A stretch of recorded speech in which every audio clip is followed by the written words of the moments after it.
ठाकुर जी का महाप्रसाद सबको नहीं मिलता था। जगन्नाथ जी के विराजमान होने से पहले, ध्यान से सुनिएगा, श्री ठाकुर जी का महाप्रसाद सब जगह प्रसाद है, यहां महाप्रसाद है। ये महाप्रसाद या तो जगन्नाथपुरी में है या वैकुंठ में है, और तीसरा कोई स्थान नहीं है महाप्रसाद का। या तो जीवित अवस्था में जगन्नाथपुरी में महाप्रसाद मिल सकता है, या मृत्यु के उपरांत कोई वैकुंठ गया तो वहां मिलेगा। लेकिन वैकुंठ में भी बहुत मुश्किल है। कैसे मुश्किल है सुनो। एक बार नारद जी पहुंचे, और नारद जी रोज दर्शन करते हैं ठाकुर जी का। दर्शन करके आनंदित हो जाते हैं, परिक्रमा लगाते हैं। कभी ठाकुर जी की माला जी मिल जाती है, कभी ठाकुर जी का उपरना मिल जाता है, कभी ठाकुर जी के इत्र प्रसादी मिल जाती है, कभी ठाकुर जी का चंदन प्रसाद मिल जाता है। दर्शन करते करते वर्षों बीत गए, तो नारद जी के मन में आया सब प्रसाद मिलते हैं, एक बार ठाकुर जी का अदनामृत महाप्रसाद मिल जाए। तो नारद जी बोले, मैं नारद हूं, मेरी बात को कोई रद्द नहीं कर सकता, मैं मांगूंगा तो मुझे देना पड़ेगा। सब लोग इधर देखो, ध्यान से सुनो।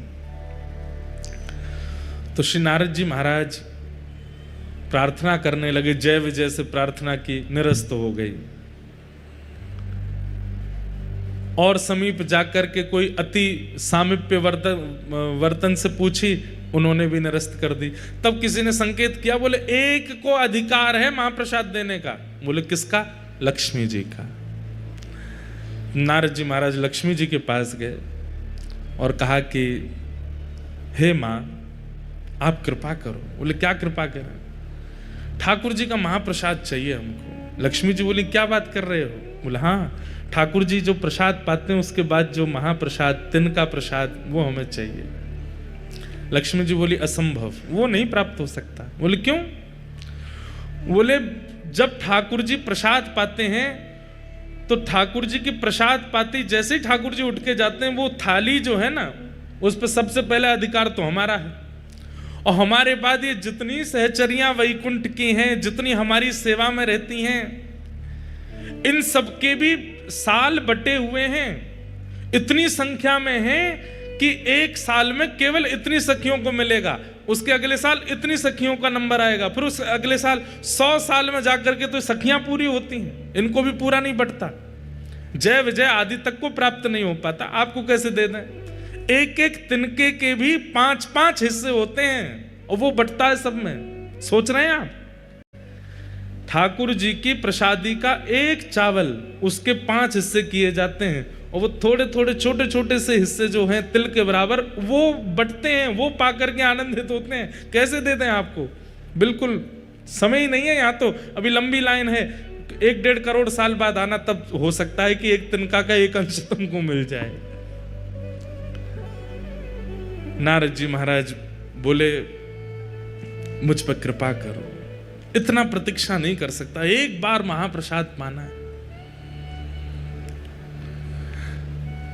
1 दिन, 2 दिन, 10 दिन, 1 महीना बीत गए तो लक्ष्मी जी बोली एक काम हो सकता है। बोले क्या? अपने जटा जूट खोल लो, लहंगा फरिया पहन लो, गले में सुंदर हार धारण करके, कानों में कुंडल लगा के, आंखन में काजल लगा के गोपी बन के आओ, तो हम तुमको सहचरियों में ले लेंगी अंदर, और फिर सहचरियों में फिर वहां तुम थोड़ा हट पूर्वक, छल पूर्वक, कैसे भी करके जिस पंक्ति का प्रसाद, महाप्रसाद का समय, उसमें कैसे भी बैठ जाना, तो तुमको एक तिनका मिल जाएगा।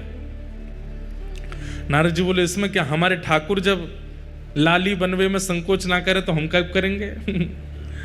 और श्री नारद जी तुरंत महाराज अपनी जटा जूट खोल करके बढ़िया सुंदर शीश पर चुनरी। इसका भाव क्या है? ठाकुर जी की निज सेवा में जाने के लिए चाहे जहां हो, गोपी तो बनना पड़ेगा। और गोपी मतलब हृदय से गोपी। नारद जी महाराज सखी बन गए।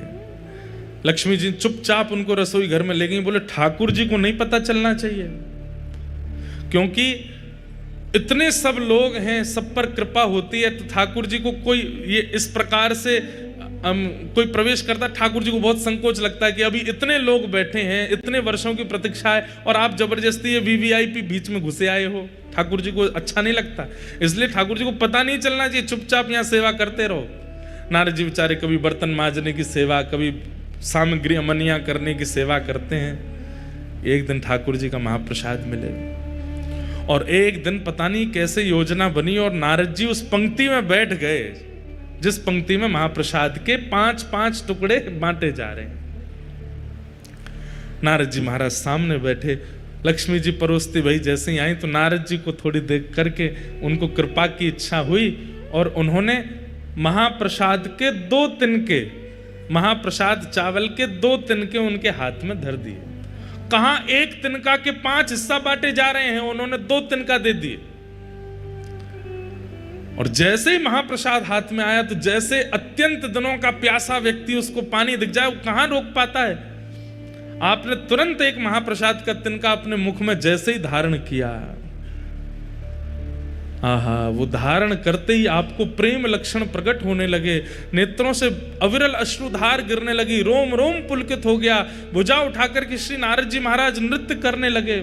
हा कृष्ण, हा माधव, हा केशव, हा गोविंद, हा मधुसूदन। प्रेम की अद्भुत अवस्था प्राप्त हो गई नारद जी को। इतने वर्षों में संकीर्तन करके भी जो ठाकुर जी की अवस्था नहीं मिली थी, वो अवस्था केवल महाप्रसाद प्राप्त करते ही नारद जी की प्रकट होने लगी। इतने में ठाकुर जी की दृष्टि गई, ये कौन सखी है, ये कौन नई नवेली सहचरी है, इतनी जोर से नृत्य कर रही है। लक्ष्मी जी बोले कोई नहीं मैं संभालती हूं। लक्ष्मी जी हाथ पकड़ करके लेके गई नारद जी को, और क्या कर रहे हो, फंसवाओगे सबको। नारद जी के तो नेत्र लाल पड़ गए। बोले मां, अभी तो केवल एक तिनका पाया है और ये तिनका पाकर के मैं इतना आनंद में आ गया हूं। वर्षों से, करोड़ों वर्ष निकल गए, नाम जपते जपते ऐसी स्थिति का अनुभव नहीं किया जो स्थिति का अनुभव केवल महाप्रसाद का एक तिनका पाकर के मुझे हो रहा है। लक्ष्मी जी बोली इसलिए नहीं देते हैं, तुम देखो क्या हालत हो गई, अब जल्दी जाओ यहां से, ठाकुर जी को पता चल गई तो दिक्कत होगी। वैकुंठ से ही चले गए, नाच रहे हैं, कभी किसी लोक में जा रहे हैं, कभी किसी लोक में जा रहे हैं। सब नारद जी की इस भाव दशा को देख करके आश्चर्यचकित हो रहे हैं कि ये कैसे हो गया। नृत्य करते करते करते करते श्री नारद जी महाराज पहुंचे कैलाश। कैलाश में विराजमान महादेव। बाकी सब तो नारद जी का नृत्य देख करके अनुमान लगा रहे हैं कि हुआ क्या है, लेकिन महादेव तो महादेव हैं, वो तो देखते ही पहचान गए। नारद जी नृत्य कर रहे हैं, भुजा उठा करके तुरंत महादेव गए और महादेव जाकर के हाथ जोड़ के बोले, हे मेरी गृहिणी के गुरुदेव, हमारी पार्वती जी पत्नी के गुरुदेव हो आप। हमें पता है कि कोई अद्भुत पूंजी मिली है ठाकुर जी की और उसी से ये भावावेश आपके चित्त में आ रहा है। अब प्रतीक्षा नहीं हो रही है, जल्दी हमें प्रदान कर दो। नारद जी बोले मेरे पास नहीं है। बोले मुझे सब दिख रहा है, हाथ में दबाए बैठे हो, एक तिनका पा लिया, एक अभी बचा, ये हमको दे दो। नारद जी बोले प्रभु बस इच्छा नहीं हो रही है, इसके प्रति तो स्वार्थ हो रहा है कि मैं कैसे दे दूं आपको। शंकर जी बोले अच्छा, तो फिर आगे तुमको बहुत काम पड़ेंगे हमसे, फिर क्या करोगे। अरे भाई हम भी महादेव हैं, एक हम पे भी कृपा कर दो। अकेले नृत्य करने में क्या सुख मिलेगा, हमें दे दोगे तो हम भी नृत्य करेंगे, दोनों फिर साथ में नृत्य करेंगे, यमुना पुलिन पर नृत्य करेंगे, समुद्र तट पर नृत्य करेंगे, कैलाश की चोटियों पर नृत्य करेंगे, एक से दो भले। नारद जी बोले हाँ ये तो ठीक है, अकेले नृत्य करने से ज्यादा सुख तो एक संग में और हो जाए तो और सुख मिलेगा। तुरंत नारद जी ने वो महाप्रसाद का एक तिनका महादेव को दिया और जैसे ही महादेव ने पाया तो जो दशा अभी तक नारद जी की वो महादेव की भी हो गई। जटाजूट खोल करके महादेव भी भुजा उठा करके कभी नारद जी के गले में गलवैयां डाल करके नृत्य करें और नेत्रों से अश्रुपात हो रहा है, प्रेम लक्षणा भक्ति प्रकट हो गई दोनों के चित्त में। कभी यमुना तट पर, कभी गंगा तट पर, कभी नर्मदा तट पर, कभी समुद्र तट पर, कभी हिमालय की चोटियों पर, कभी किसी लोक में, कभी किसी लोक में, बस विचरण करके भावावेश में नृत्य कर रहे हैं। पार्वती जी बोली महादेव को हुआ क्या है, भावावेश में रुदन करते रहते हैं, नृत्य करते रहते हैं, इतने आनंद में छके पगे हमने पहले कभी नहीं देखे। महादेव आनंद में तो हमेशा रहते हैं, लेकिन महादेव का आनंद कैसा है, प्रकट नहीं करते हैं, अंदर ही अंदर इंट्रोवर्ट है महादेव, नेत्र बंद करके बैठे रहेंगे। लेकिन अब महादेव की स्थिति ऐसी है कि जो आनंद हृदय का है वो प्रकट हो रहा है। अरे कहां तक कहें, नारद जी और महादेव का जो दर्शन करता है वो भी नृत्य करने लगता है, उसके चित्त में भी वही भाव प्रकट हो जाता है। परंतु पार्वती जी समझ गई कि कुछ तो इन्हें ऐसा मिला है जिसके कारण ये ऐसे हो रहे हैं। महादेव से पूछा, महादेव ने तो उत्तर नहीं दिया, तो सीधे नारद जी के चरण पकड़े। गुरुदेव, आपने क्या दिया है इनको? कुछ तो आपने खिलाया है, कुछ तो आपने ऐसा बताया है, या कुछ तो आपने दिखाया है जिससे ये ऐसे हो गए। मुझे भी दिखाओ, मुझे भी बताओ, या मुझे भी खिलाओ।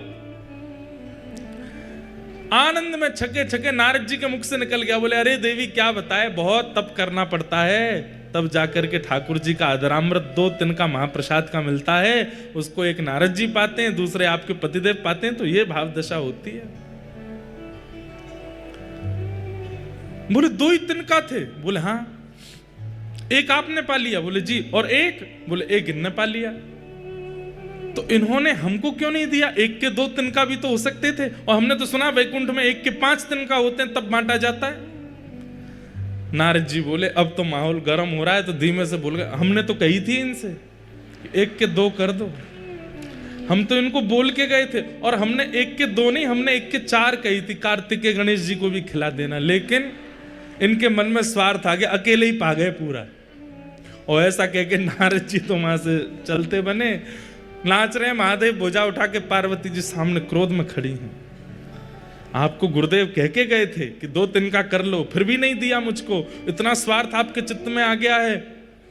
वैसे सब मिल बांट करके रहते हैं, लेकिन ठाकुर जी का अधरामृत मिला, अकेले पा गए, एक बार भी नहीं सोचा कि थोड़ा इनको भी दे दें।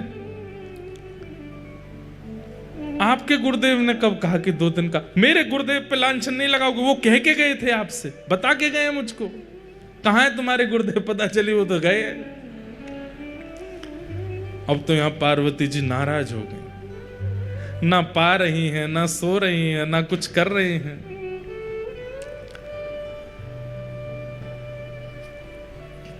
महादेव पहुंचे।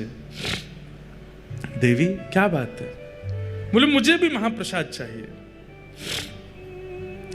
तो महादेव बोले, देखो अब महाप्रसाद के लिए तो बहुत यत्न करना पड़ता है, तब जाकर के वो प्राप्त होता है। अब वो यत्न दोबारा कौन करेगा? मुझे नहीं पता, मुझे चाहिए। तब महादेव ने ध्यान करके पार्वती जी को बताया कि तुम्हारा पूर्व रूप जो सती का था, जहां जहां जो जो अंग पड़े थे वहां वहां शक्तिपीठ प्रकट हो गई।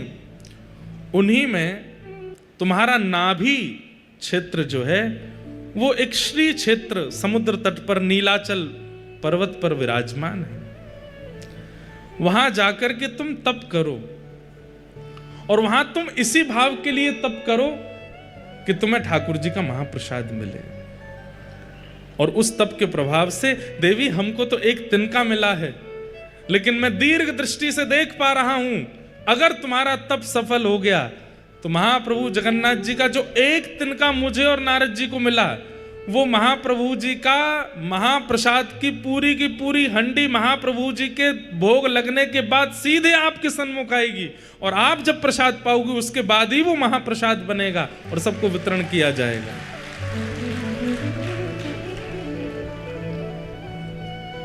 वही पार्वती जी विमला देवी के रूप में आई, आकर के यहां बैठ करके तप किया।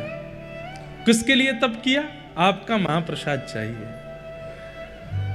तब महाप्रभु जगन्नाथ जी ने आपको आज्ञा दी, हम जगन्नाथ रूप में यहां विराजेंगे, लक्ष्मी जी ही हमारी रसोई सिद्ध करेंगी। जिस महाप्रसाद को वैकुंठ में प्राप्त करना अति दुर्लभ है, उस महाप्रसाद को मैं अति सहज कर दूंगा इस जगन्नाथ क्षेत्र में। और देवी वो प्रसाद जितनी विधियों से बनेगा उसी विधि से बनता है महाप्रसाद यहाँ, जिस विधि से वैकुंठ में बनता है।